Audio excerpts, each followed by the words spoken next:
Hello everyone, it's me Jason Kulaba on your screen, and for today's video guys, nais ko kaling turuan at ipaalam sa inyo kung ano ba ang gagawin sa mga account natin sa Popo na walang withdrawal method.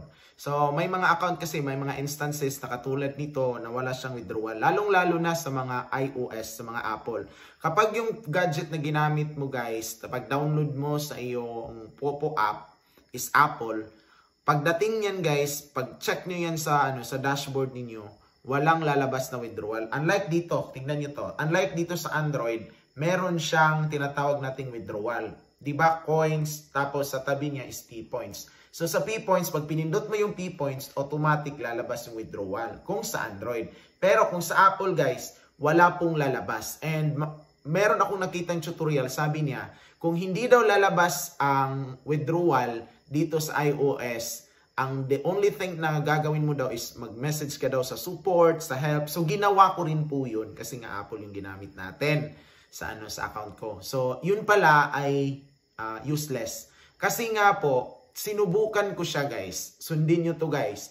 Kapag meron kayong account na nakalagay sa iPhone, hayaan nyo lang siya hanggang ngayon kasi nga kung hindi ka pa umabot ng 100,000 coins, wala pong lalabas na withdrawal sa iyong dashboard.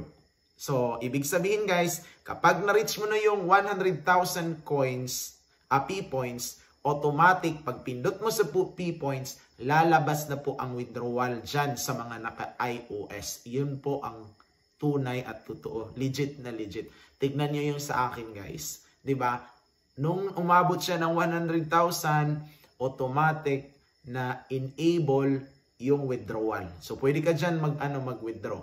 And sa next video na naman guys, ipapakita ko rin sa inyo kung paano nga ba mag-withdraw gamit ang Binance. Anong kaibahan sa pag-withdraw direct kay Popo through GCash at saka kay Binance or Binance. Ganun guys.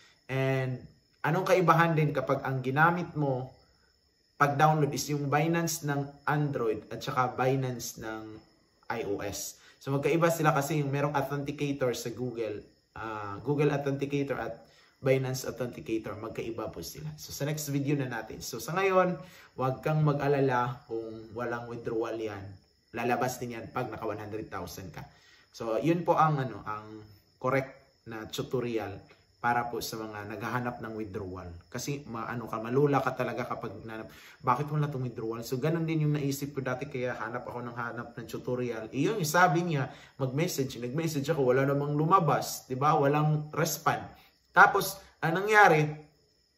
Nilipat ko siya sa Android. Pero nung nilipat ko siya sa Android, gumawa din ako ng second account na Jason.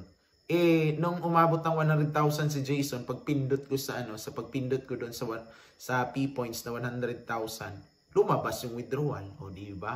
At least na maka-explore tayo at makatulong tayo sa inyo. Yan na po. Maraming salamat. Bye-bye.